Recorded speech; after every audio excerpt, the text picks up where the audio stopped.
বেলডাঙ্গা কাণ্ডে এনআইএ তদন্তে নতুন রাজ্য সরকারের কোনো আপত্তি নেই, আদালতে জানিয়েছে রাজ্য। ইউএপিএ ধারা লাগু হবে কিনা সে বিষয়ে সিদ্ধান্ত নেবে কলকাতা হাইকোর্ট। এনআইএর হাতে কি তথ্য প্রমাণ যার ভিত্তিতে ইউএপিএ ধারা লাগু করা যায়, আগামী 10 দিনের মধ্যে তার রিপোর্ট দিয়ে জানাবে রাজ্য, নির্দেশ আদালতের। মোথাবাড়ি কাণ্ডে বিচারকদের উপর হামলার ঘটনাতেও রিপোর্ট দেবে এনআইএ। কিসের ভিত্তিতে নিম্ন আদালত থেকে জামিন পেয়েছেন অভিযুক্তরা, রিপোর্ট দিয়ে জানাবে এনআইএ। 30 জুন মামলার পরবর্তী শুনানি। এবিপি আনন্দর হাতে এবার লোকসভায় বিদ্রোহী তৃণমূল কংগ্রেস সাংসদদের সই করা সেই তালিকা। আপনারা জানেন লোকসভায় তৃণমূল কংগ্রেসের মোট সাংসদ সংখ্যা 28, যার মধ্যে 2/3 19 জন তারা কিন্তু ইতিমধ্যেই স্বাক্ষর করেছেন, যেখানে তারা তৃণমূল কংগ্রেসের থেকে দূরত্ব বাড়াতে চান এবং এনডিএর সঙ্গে তারা কাজ করতে চান, এনডিএকে তারা সমর্থন জানাতে চান। একটি সেপারেট ব্লক তৈরি করার কথা জানিয়ে তারা ইতিমধ্যেই স্পিকারকে চিঠি দিয়েছেন। 19 জনের মধ্যে 14 জন তৃণমূল কংগ্রেসের বিদ্রোহী সাংসদ প্রথমে তারা সই করেছিলেন এই তালিকায়। দেখতে পাচ্ছেন একেবারে শতাব্দী রায়ের নাম যেমন রয়েছে, কাকলি ঘোষ দস্তিদার তিনি মুখ্য সচেতক, তিনি আগের দিনই জানিয়েছিলেন তিনি সই করেছেন।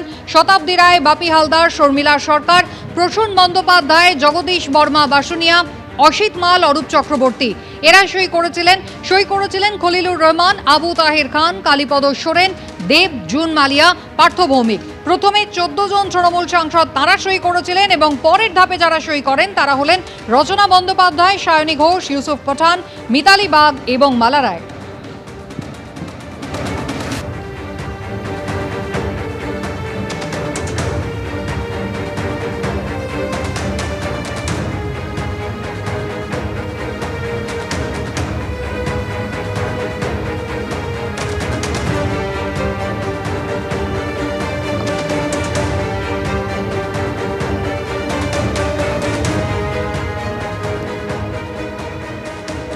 গত সোমবার দিল্লির কনস্টিটিউশন ক্লাবে ইন্ডি জোটের বৈঠকে ছিলেন মমতা বন্দ্যোপাধ্যায়। সেখান থেকে অল্প দূরে নয় মতিলাল নেহেরু মার্গে ভূপেন্দ্র যাদবের বাড়িতে বৈঠক করেন বিদ্রোহী তৃণমূল সাংসদরা।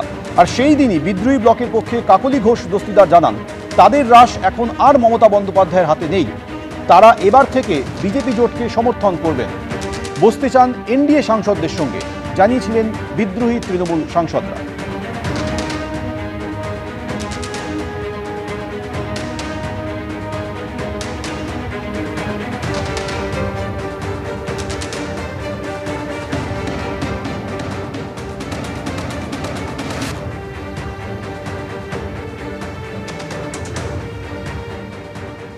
আপনাদের মনে থাকবে সোমবারই ইন্ডি জোটের বৈঠকে যোগ দিতে মমতা বন্দ্যোপাধ্যায় তিনি দিল্লিতে ছিলেন। যেখানে তিনি বৈঠক করছিলেন সেই কনস্টিটিউশন ক্লাব থেকে মাত্র 1 কিলোমিটার দূরত্বেই কিন্তু বিদ্রোহী তৃণমূল কংগ্রেসের সাংসদরা ভূপেন্দ্র যাদবের বাড়িতে বৈঠক করছিলেন এবং তারপরেই দেখা যায় যে তারা স্পিকারের উদ্দেশ্যে একটি চিঠি দিয়েছেন, যে চিঠিতে 28 জন লোকসভা তৃণমূল সাংসদের মধ্যে 19 জন সই করেছেন। প্রথম দফায় 14 জন তৃণমূল সাংসদ সই করেছেন। স্ক্রিনে আপনারা দেখতে পাচ্ছেন কাকলি ঘোষ দস্তিদার, শতাব্দী রায়, বাপি হালদার, শর্মিলা সরকার, প্রসূন বন্দ্যোপাধ্যায়, প্রথমে 14 জন তৃণমূল কংগ্রেসের বিদ্রোহী সাংসদ তারা সই করেন।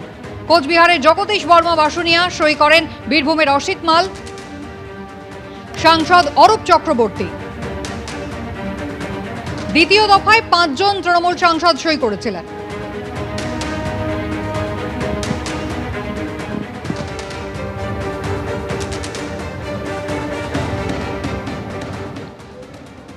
প্রথম দফায় যে 14 জন তৃণমূলের বিদ্রোহী সাংসদ সই করেছিলেন তার মধ্যে রয়েছেন শতাব্দী রায়, যিনি দাবি করেছেন বিদ্রোহীদের সংখ্যা কিন্তু 19-এই আটকে থাকবে না, তা বাড়তেও পারে।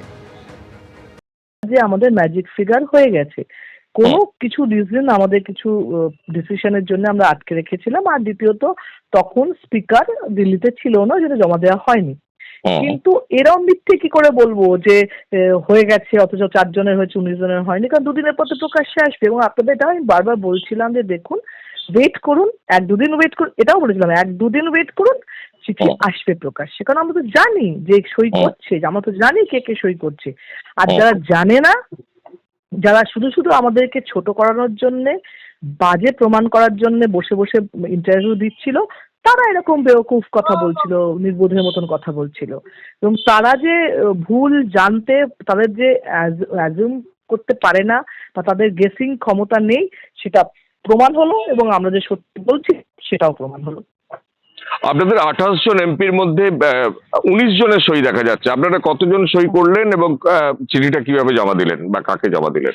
19 জনের সই হলো, স্পিকারের কাছে জমা দেওয়া হলো। এই 19 জনের মধ্যে মালা রায়, সায়নী ঘোষকেও তাদেরও দেখা যাচ্ছে। হ্যাঁ, আপনারা আছে তো, দেবও আছে। তা আপনারা এই সংখ্যাটা কি বাড়বে আবার? বাড়তেই পারে, হ্যাঁ। যে এমপি চ্যানেলে বসে বসে আমাদেরকে খারাপ বলছে, বেইমান, মানে এই জায়গায় বলছে আমরা কিছু না, পার্লামেন্টেরিয়ান হিসেবে তা অন্য জায়গায় যাচ্ছি, তারাও কিন্তু ভেতরে ভেতরে যোগাযোগ রাখছে। অভিষেক বন্দ্যোপাধ্যায়ের প্রতি স্নেহেই তৃণমূল দলটাকে শেষ করে দিলেন মমতা বন্দ্যোপাধ্যায়। মন্তব্য তৃণমূলের বিদ্রোহী সাংসদ জগদীশ বর্মা বাসুনিয়ার। যে সাংসদরা এখন আলাদা পৃথক ব্লক তৈরি করছেন, তারা এনডিএর সঙ্গে থাকবেন, তাদের মধ্যে একজন রয়েছেন কুচবিহার থেকে লোকসভার সাংসদ জগদীশ বাসুনিয়াজি। আপনারা এখন সিদ্ধান্ত নিয়েছেন কি আপনারা সেপারেট ব্লকে বসবেন? কতজন সাংসদ আপনাদের সঙ্গে রয়েছেন লোকসভায়? আমাদের সঙ্গে 20 জন সাংসদ আছেন। এই নম্বর কি আরো বাড়বে? হ্যাঁ, বাড়তে পারে। কাদেরকে আশা করছেন যারা যোগ দিতে পারেন? এই মুহূর্তে বলার সময় না, অনেকেই বেসুরো আছে, অনেকে এদিক ওদিক করছে, কিন্তু দিনের শেষে তারাও একটা সময় সিদ্ধান্ত নেবেন, কারণ তারাও তো বুঝতে পারছেন যে আমরা 20 জন সাংসদ মিলে যখন সই করেছি, তাদের সংখ্যাটা তো নগণ্য হয়ে গেছে, এবং আমরাই আগামী দিনে তৃণমূল কংগ্রেসের আসল লবি হিসাবে লোকসভায় আমরা মান্যতা পাবো। কিন্তু তখন তারা কোন দলের পাবে সেটা নিয়ে তাদের মনে একটা সংশয় আছে, এবং তারাও ধীরে ধীরে কিন্তু আমাদের দিকেই আসবে। কল্যাণ বন্দ্যোপাধ্যায়ের বক্তব্য গতকালকে কিভাবে দেখছেন? দিদিকে তিনি বার্তা দিয়েছেন অভিষেককে রাখো বা আমাকে। পরিষ্কারভাবে বলেছেন, হয় অভিষেক নাহলে কল্যাণ, দিদিকে একজনকে বাদ দিতে হবে। দিদি এই মুহূর্তে অভিষেককে বাদ দেওয়ার মতো ক্ষমতা দিদির নেই, কারণ অভিষেকের এই আপাতত স্নেহে দিদি দলটাকে এই জায়গায় আজকে শেষ করে দেওয়ার জায়গায় নিয়ে গেছেন। এটা যদি তিনি আগে বুঝতেন, আগে যদি একটু দিদি কেয়ার করতেন যে দলটা একটা জুনিয়র ছেলের কাছে এইভাবে দেওয়া, এটা দিদি ঠিক হয়নি। দিদি কোন কারণে এত বেশি আস্থা অভিষেকের উপর রাখছিলেন? তিনি হয়তো চাইছিলেন যে নেক্সট জেনারেশন গ্যাপ, অর্থাৎ পরবর্তীকালে তার জায়গায় তাকে নিয়ে আসার জন্য সেই মানসিকতার দিক থেকে হয়তো তাকে দায়িত্বটা দিয়েছেন, যে যেহেতু তার বয়স হয়ে গেছে এবং পরবর্তীকালে সেই জায়গাটা যাতে পূরণ করতে পারে সেই আশা নিয়ে তিনি দিয়েছিলেন, কিন্তু সেই ক্রেডিবিলিটি তার হয়নি বলে আজকে এই অবস্থা হলো। কতজন থাকতে পারে অরিজিনাল টিএমসিতে অভিষেক বন্দ্যোপাধ্যায়ের সঙ্গে লোকসভা? সেইটা এখন বলা যায় না, সেটা এখন বলা যায় না। কতজন থাকবে সেটা বলা যায় না, হয়তো এমনও হতে পারে যে 2-3 জনও না থাকতে পারে। তৃণমূল কংগ্রেসের বিদ্রোহী সাংসদদের মূল আপত্তির জায়গা নেতৃত্ব দিয়ে। একেবারে অভিষেক বন্দ্যোপাধ্যায় আইপ্যাককে দিয়ে দল পরিচালনা করতেন, যাতে তাদের আপত্তি ছিল। অভিষেক বন্দ্যোপাধ্যায়কে তারা সরানোর কথা বলেছিলেন, যদিও মমতা বন্দ্যোপাধ্যায় তাতে রাজি হননি। মুর্শিদাবাদের তৃণমূল সাংসদ বিক্ষুব্ধ আবু তাহের খান কি বললেন দেখুন। আমরা দিদিকে ভালোবাসি, দিদি আমাদের প্রাণ মন, আমরা চাই দিদি আমাদের নেতৃত্ব দিক, কিন্তু অভিষেক যেভাবে দলটাকে নিয়ে আইপ্যাককে সামনে রেখে পরিচালনা করেছেন, এখানে আমাদের বড় অসুবিধা হচ্ছে।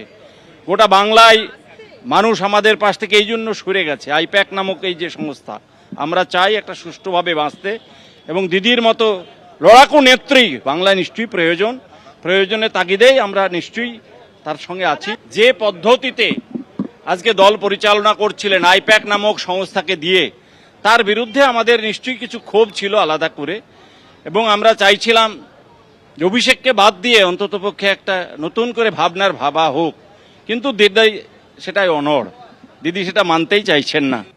এদিকে বিরোধী দলনেতা এবং তৃণমূলের বহিষ্কৃত বিধায়ক ঋতব্রত বন্দ্যোপাধ্যায় বলছেন, সংখ্যাটা বাড়লে অবাক হব না। কি পরিবেশে সবাইকে কাজ করতে হয়েছে সবাই জানে। এটা শতাব্দী ভালো বলতে পারবে, কারণ তারা তো আমাদের সাথে যোগাযোগ রাখছেন না, তাদের সাথে যোগাযোগ রেখে। তবে আমি তো বলছি, আমি সংখ্যাটা আরও বাড়লে এতটুকু অবাক হব না, কারণ আমি জানি কি এনভায়রনমেন্টে সবাইকে থাকতে হয়েছে, চলতে হয়েছে।